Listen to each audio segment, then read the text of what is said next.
definite entity ho, we'll discuss about that later.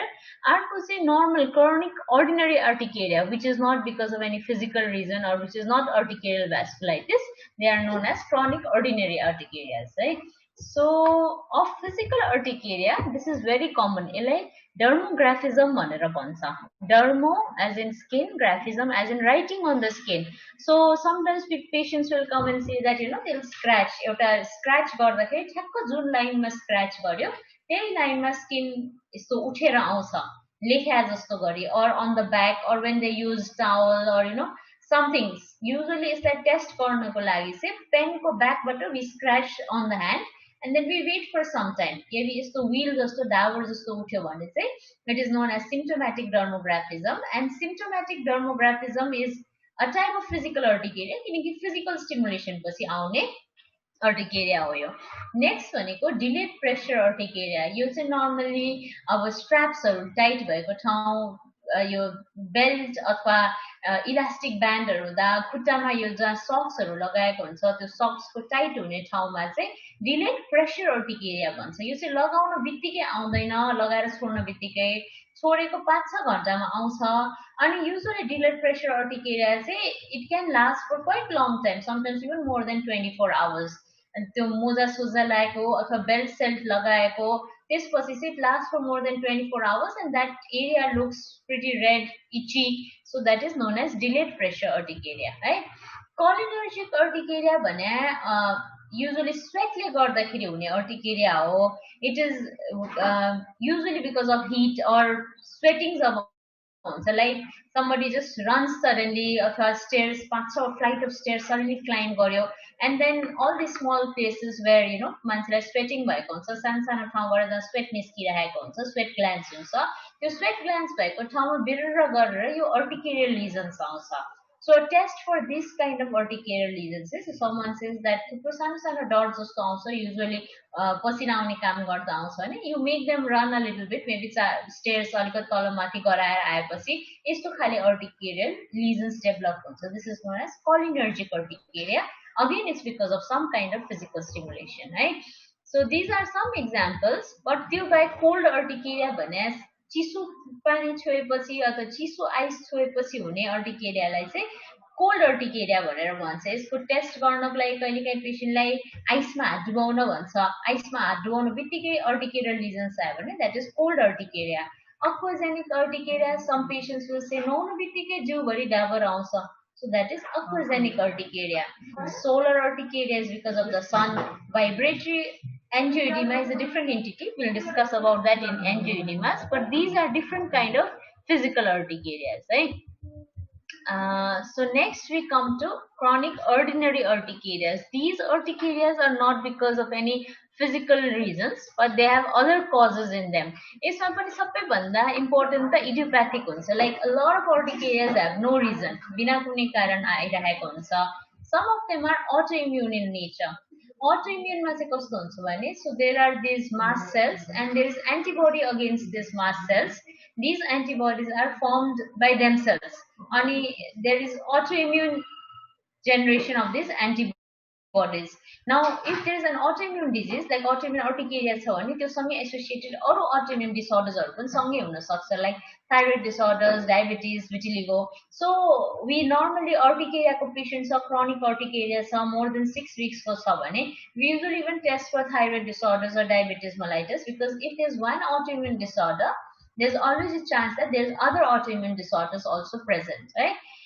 So in this, there's this antibodies that form in our body against the mast cells, and they just form by themselves. It is because of autoimmune formation of antibodies. Now, infections, there are some infections that are implicated for development of urticaria, like people who have gastritis because of H. pylori, parasitic infections जुन बच्चाहरुमा एकदम common हुन्छ. So sometimes for urticaria we just give albendazole to children because several parasitic infestations हरुले गर्दा पनि urticaria भएको हुन सक्छ. Fungal infections like candidal infections, tooth infections, any kind of infections at some point of the body, they can form, they can be the trigger for causing urticarias in children. Especially this is very common in children, right? The next is drugs. In drugs, it is very important. NSAIDs, painkillers, are one of the most prominent causes of urticaria, and we need to ask the history of painkillers. Aspirin is another cause for urticaria, so this history must be taken. अनि patients who usually have urticaria, they keep asking कि के खान हुन्छ के खान हुँदैन, but there are some things जुन हामी pseudo allergic एलर्जेन्स भनेर भन्छौँ, तिनीहरूले चाहिँ धेरै मान्छेलाई अर्टिकेरिया कज गराउन सक्छ. Most of them are preservatives which are used in different things. They're food coloring agents, dyes or Jun use हुन्छ. So all these bottled products like this bottled pickles or bottled cans, यिनीहरू सबैमा preservative use गरे हुन्छ to increase their shelf life. And sometimes people will develop these preservatives, they develop mast cell degranulation on their own.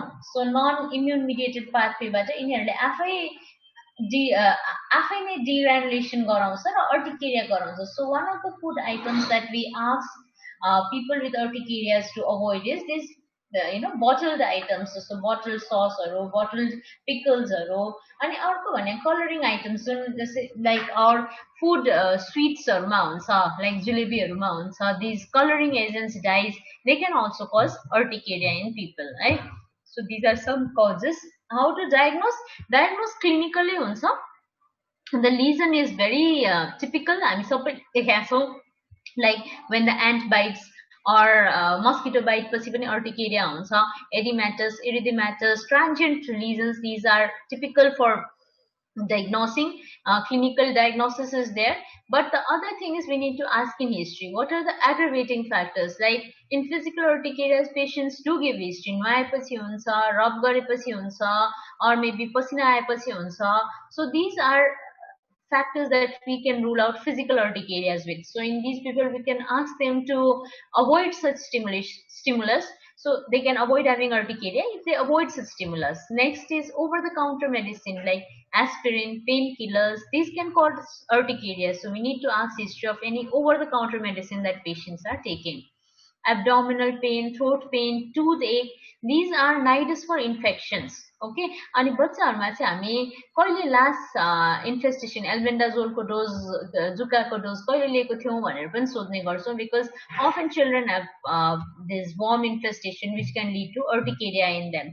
And in elderly patients or middle-aged patients, throat in this tooth problems are also common because dental hygiene is often not taken seriously, and tooth ma kehi problem bhayiraheko huncha, that might be causing recurrent urticarias in some people.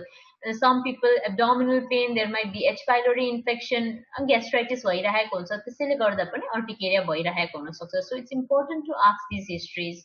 त्यो बाहेक comorbid conditions like thyroid and diabetes, this is important for autoimmune urticaria because एउटा autoimmune disease छ भने जहिले पनि अर्को autoimmune disease हुने chance बढ्छ. So autoimmune urticariasहरू हुने chance बढी हुन्छ if there is comorbid conditions like thyroid and diabetes.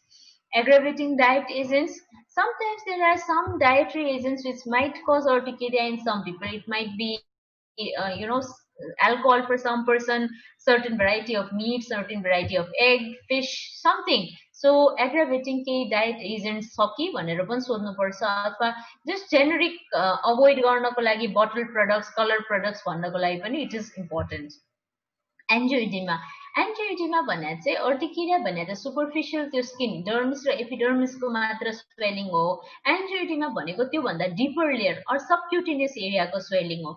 Usually urticarias are extremely irritant for the person. It causes lot of trouble to the person who's having urticaria, but it is not life threatening. But angioedema, which is subcutaneous tissue swelling, if it happens in around the mouth, in the laryngeal area, it can cause blockage of the respiratory tract and it can be life threatening.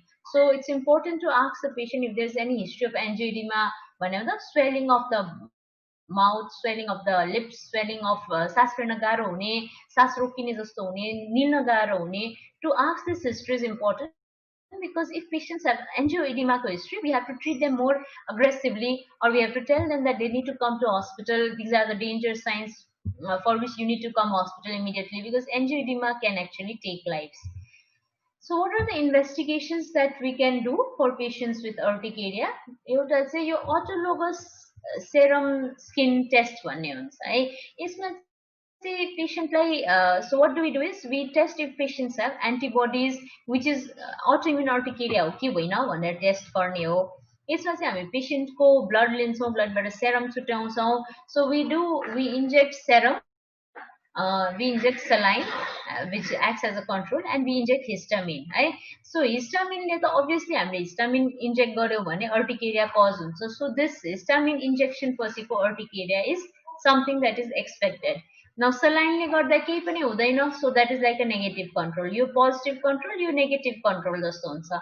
सेरममा चाहिँ यदि मान्छेको autoimmune urticaria हो, ब्लडमा नै there is something, you know, like some autoimmune fraction is there भने चाहिँ हामीले serum inject गर्दाखेरि चाहिँ त्यो सेरममा anti IG like IG against mast cells is there. If it is present, then it will cause the mast cells in this area to degranulate and there will be a wheal here. So यदि त्यस्तो भएर यहाँ wheal form भयो भने चाहिँ we will know that it is a autoimmune urticaria or patient को बडीले नै आफै एन्टिबडिज बनाइराखेको छ जसको कारणले गर्दा अर्टिकेरिया भइराखेको छ भन्ने थाहा हुन्छ. So this is a autologous serum skin test, है. यसमा this histamine is बाहिरबाट इन्जेक्ट गर्ने पोजिटिभ कन्ट्रोल, यो नेगेटिभ कन्ट्रोल. सेरममा चाहिँ यदि एन्टिबडिज छ भने चाहिँ एन्टिबडिज इन्जेक्ट भएपछि मास्ट सेल डिग्रानुलेट भएर there will be a wheal, so that acts as like we'll know if it is because of autoimmune reasons. Next is provocation test. Provocation test भनेको चाहिँ physical urticaria suspect गर्यो भने, अब कसैको aquagenic urticaria छ भने ask them to dip their hand in water, कसैको cold छ भने ask them to dip it in ice, कसैको cholinergic हो भने ask them to run around and you know अलिकति sweat produce भयो भने त्यसपछि aggravate हुन्छ कि भनेर थाहा हुन्छ. So provocation tests are usually used for physical urticarias to know that it is यो कारणले भएको हो. If we know यो कारणले भएको हो भने पेशेन्टलाई त्यो अभोइड गर्न भन्न सकिन्छ. So that is provocation test for physical urticarias. Yo double blind food challenge test भनेर चाहिँ हाम्रोमा धेरै मान्छेहरूले people keep telling कि यो फुडको कारण अर्टिकेरिया भएको हो अथवा त्यो फुडको कारण अर्टिकेरिया भएको हो. But we will not know if urticaria is because of any particular food unless we do a double blind food challenge test. In that patient is asked to avoid the particular food for some period of time, let's say egg. So the patient avoids that egg for 3 weeks period of time.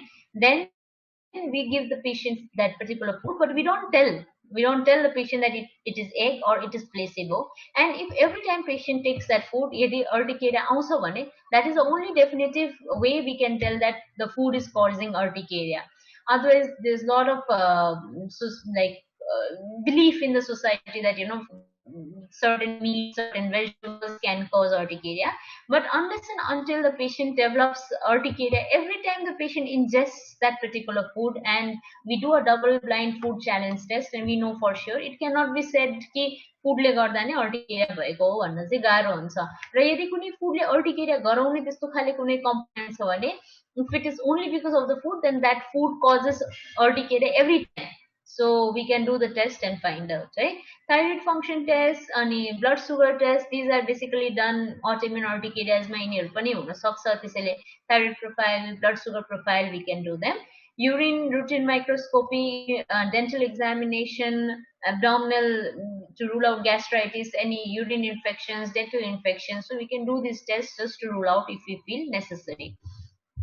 And use the test for autoimmune urticaria, right? Chronic provocation test, dermographism अघि भनेको जस्तै अब, so you can just stroke the skin. So if the skin is stroked and you see a line coming out, then we know that the patient is having dermographism. Delayed pressure urticaria ma you apply weight for some time and then see your rubber straps early, shoes ma garter belts, your socks को garters ले अथवा elastic band ले हुने delayed pressure urticaria. Cold urticaria ma ice cube ma हात डुबाउने. Cholinergic, you just make the patient do physical exercise or take a hot bath, anything that generates some sweat. Aquagenic, you test the patient with coming in contact with water. So all these provocation tests can be done. Treatment antihistamines are the key management of urticaria, and we start with antihistamine. If they are not controlled, we have other drugs also, but the key to management of urticaria is antihistamine, right? How do antihistamine work? It's like mast cells जुन हुन्छ हाम्रो बडीको तिनीहरुमा एउटा receptor हुन्छ FCRI भन्ने. So usually there is some antibodies, autoimmuneमा antibodies हुन्छ, pseudo allergenicमा by some indirect method somehow the mast cell degranulates. Mast cell degranulate भएपछि histamine release हुन्छ. Histamine release भएपछि त्यो H1 H2 H3 H4 receptors मा काम गर्छ, and that actually causes urticaria. Now, antihistamines act by blocking on these receptors. Okay, so of these, mainly the H2 receptors are involved in causing urticaria. Hence, we want to block the H2 receptors. H1 receptors also we sometimes block, but normally H2 receptors are the most implicated ones. So most of our drugs are anti-H2 receptor drugs, right? Your H2 antihistaminics are first generation one, I say hydroxyzine, chlorpheniramine, pheniramine. They are very sedative in nature. They have many side effects also. Anticholinergic huncha, sedative huncha, alili anesthetic effect huncha. So these are the first generation antihistaminics, and we usually try not to give them to patient unless we want them to be sedated also. अब कसैलाई चिलाएर रातभरि सुत्नै सकेन भन्यो भने चाहिँ हामी first generation antihistaminic दिन्छौँ, so that they get sedated also a bit. But otherwise, these are not the antihistaminics of choice. Also, you need to be very careful in giving these antihistaminics to old males who usually have benign prostatic this hypertrophy, because these first generation antihistaminic, they can cause bladder retention in such old people, right? So second generation is the safest one. They can be given for a long period of time. This is the one that we usually prefer. That they include cetirizine, levocetirizine, fexofenadine, loratadine, desloratadine, or second generation also. Now, approach to treatment, it's very easy. So you start with antihistaminic, a definite dose. Normally you start with the minimal dose, which is usually of 5 mg of 10 mg of cetirizine, 5 mg of levocetirizine, 180 mg of fexofenadine. This is the minimum dose you start with, and after that you can higher the dose of antihistaminic. Normally जुन हामीले दिने सबै एन्टिहिस्टामिनिकहरु तिनीहरुको safety profile एकदम high हुन्छ, त्यसैले 4 times the maximal dose is considered safe. So you can give cetirizine 4 times a day, or fexofenadine 180 mg elegrazole normally दिइरा हुन्छ 180 mg 4 times a day दिन मिल्छ. It's considered very safe. So the next step, यदि एउटा ट्याब्लेटले मात्र cure भएन भने next step is to increase it by 4 times, right? So त्यसपछि यदि त्यसले पनि क्योर भएन भने you are add H1 antihistamine त्यो भनेर ranitidine हरू add गर्न सक्छौ, and after that if it still is not, the patient is still having problem, you can also add sedative antihistaminic at night like hydroxyzine, pheniramine, chlorpheniramine, and then if still it's not active, you can ask leukotriene inhibitors. अनि त्यसले पनि काम गर्न भन्छ we add steroids. So basic line of management, sometimes we go other way around also. Patient like एकदम severe छ भने we start with steroids also, but otherwise we start with single antihistaminic, we increase the dose of antihistaminic, we add other antihistamine, त्यसले भएन भने we add leukotriene inhibitors, then we add steroids. So this is how we approach the treatment of is urticaria. And sometimes in patients who have urticaria, especially chronic urticaria which is more than 6 weeks, you need to treat them for a long period of time. Okay, like maybe 3-4 months, 6 months, they need to be regularly on antihistaminics. And the most important thing in physical urticarias or especially identification and avoidance of trigger is also important. This is the normal dose: cetirizine 10 mg, fexofenadine 180, desloratadine 5 mg, and levocetirizine also 5 mg, loratadine 10 mg. This is the normal dose that we usually use. So people think that fexofenadine 180 mg is like, very high dose of laksa, but this is a normal average dose. So adult like 180 mg. So whenever we can increase these, all these 4 drugs can be increased to 4 times a day, and they can be done very safely. So normally you guys know that we write this as HS, but they can be written BD or QID or TTS as necessary, right? And now we come to this entity known as urticarial vasculitis. Urticarial vasculitis normally females urticaria they last for a short period of time, transient in nature, usually itching. Urticarial vasculitis are specific because not only itching, they are painful. They are seen more in females. They last for longer than transient 24 hours body last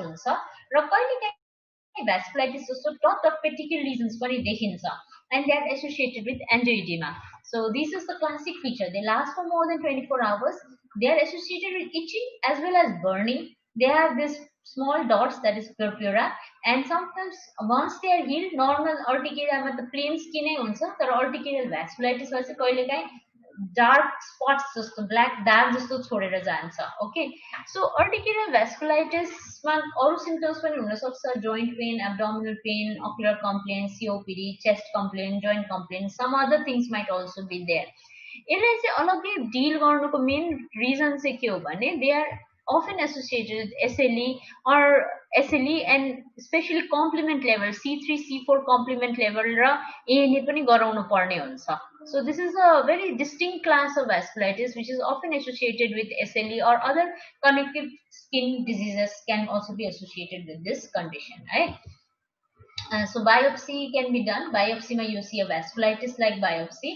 And normally urticaria biopsy गर्यो भने त diffuse edema जस्तो मात्र देखिन्छ subcutaneous plane मा. There is no involvement of blood vessel, but urticarial vasculitis मा चाहिँ there is vasculitic features, there is involvement of blood vessels. अनि DIF गर्यो भने चाहिँ direct immunofluorescence मा चाहिँ immunofluorescence pattern is looking like LE. So you will see all these immune deposits around the blood vessels.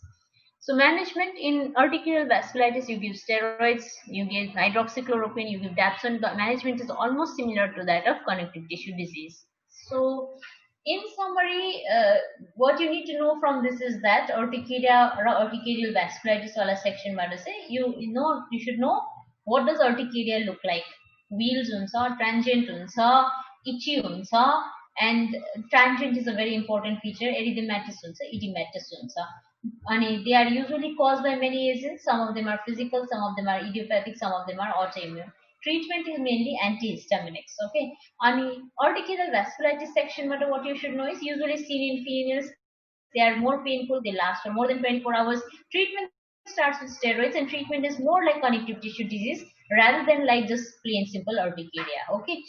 Now next we come to something known as angioedema. The presentation is very stark. It looks very dangerous. Right? आँखाको माथि swelling हुन्छ, lips are swelling हुन्छ. So angioedema is as a very classic stark presentation. यसमा चाहिँ माथिको epidermis र dermis मा मात्र swelling नभएर subcutaneous tissue मा पनि swelling भएको हुन्छ angioedema मा चाहिँ. So an angioedema is dangerous because if there is a swelling in the larynx, laryngeal soft tissue or swelling छ भने चाहिँ it can also cause suddenly patient has respiratory problem or difficulty in breathing. So this is life-threatening in nature.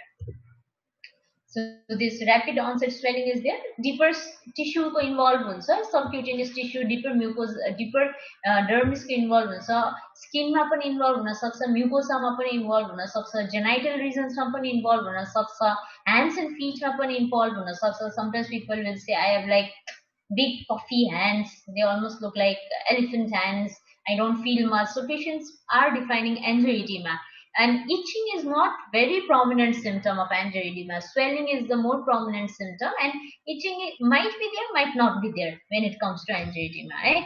So it can be associated with wheals. Some people just have urticaria and angioedema, but some people might just have random swelling here and there. हातखुट्टा एकदम सुनिने, genitals एकदम सुनिने, ओठ आँखा एकदम सुनिने, जहाँ बडी soft tissue हुन्छ त्यहाँ बडी present गर्न सक्छ. So they can be present without urticaria पनि एन्जियोइडिमा मात्रले पनि प्रेजेन्ट गर्न सक्छ. So they can be acquired, which is most of them is idiopathic. Drug related भनेको AC inhibitors हरूले एकदम धेरै कज गर्न सक्छ. Physical angioedema, they can be vibratory, जस्तो vibratory त्यो vibrating machines चलाउने मान्छेहरू कसैलाई त्यो vibratory angioedema हुन सक्छ. And hereditary मा एउटा C1 esterase inhibitor deficiency भन्छ. यो चाहिँ कहिलेकाहीँ MCQ हरूमा सोध्न सक्छ है तिमीहरूलाई. So PG level को MCQs मा सोध्न सक्छ. So if there is C1 esterase inhibitor deficiency, that can be a part of hereditary angioedema. But sometimes there can be an acquired C1 esterase inhibitor deficiency. And sometimes in women you see estrogen dependent hereditary angioedema. Common sites of involvement, the loose tissue body huncha, like in the face, around the eyes there's a lot of loose tissue, around the lips there's a lot of loose tissue, भित्र larynx मा पनि pharynx मा पनि loose tissue huncha. Genital is another common area. Sometimes it really looks very dangerous to the person who's seeing it. it can be easily controlled, right? So these are the common sites of involvement of urticaria. Management is similar to that of anaphylaxis. You give steroids, you give adrenaline, and the line of management is same. Common drugs that cause angioedema is NSAIDs and ACE inhibitors. So ACE inhibitors like enalapril, ramipril, inhalers, एकदम commonly angioedema cause गर्न सक्छ. So you may not need to know all this, but you just need to know that there are these antihypertensive drugs, especially ACE inhibitors, which can cause drug-induced angioedema, and they can be very easily controlled if you just change the drug. त्यसैले angioedema recurrently present गराएको पेशेन्टलाई hypertension छ कि छैन र के antihypertensive लिइरहेको छ, just asking that small question, altering their drug a little bit can be very comforting for them, and it can take care of the problem. And see, this is the same person without angioedema and the same person with angioedema. अनि फिजिकलमा चाहिँ exercise induce पनि हुनसक्छ, भाइब्रेटरी पनि हुनसक्छ. Hereditary is very very rare. Usually it is autosomal dominant.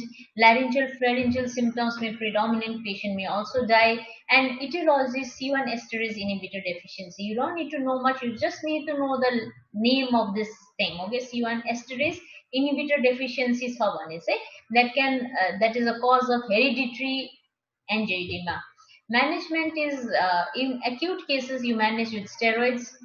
You give IV steroids, hydrocortisone दिन्छौ, IV adrenaline दिन्छौ, antihistaminics दिन्छौ, अनि they are दिन्छौ. अनि त्यसपछि OCPs need to be avoided. This is in hereditary angioedema, but in hereditary angioedema what works on a long term is something like danazol, stanozol. Anabolic steroids like danazol and stanozol is used. This antihistaminic epinephrine and steroids are very much of use in normal angioedema, but they might not be of much use in patients with hereditary angioedema. But primary management of emergency IO, suddenly most of the patients who present to emergency with angioedema will be having the non-hereditary kind of angioedema. In those you give IV steroids, IV adrenaline, give them antihistaminic, keep them for observation 1 to day, sometimes for a few hours and sometimes for maybe a couple of days, and then release them.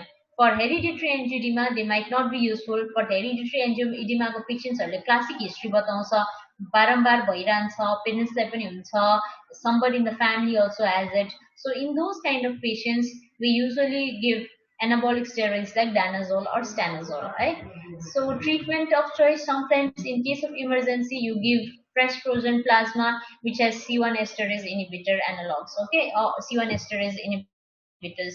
So because C1 esterase inhibitor deficiency le garda bhayeko hunda, so in hereditary angioedema you just give C1 esterase inhibitor which is found in the fresh frozen plasma. So this in case of acquired is sometimes seen in B cell lymphoma and sometimes seen in SLA also. Severe angioedema, like I told you, airway breathing circulation maintain garna paryo, adrenaline dinna paryo, antihistaminic dinna paryo, hydrocortisone dinna paryo, right? This is the emergency thing. If you become once you become an intern or once you become a medical officer, angioedema, urticarias often land up in emergency, and often you have to treat them. So knowing that you should give steroids, you should give adrenaline, they are of importance to you, right? So any other questions? I think we have come to the end of this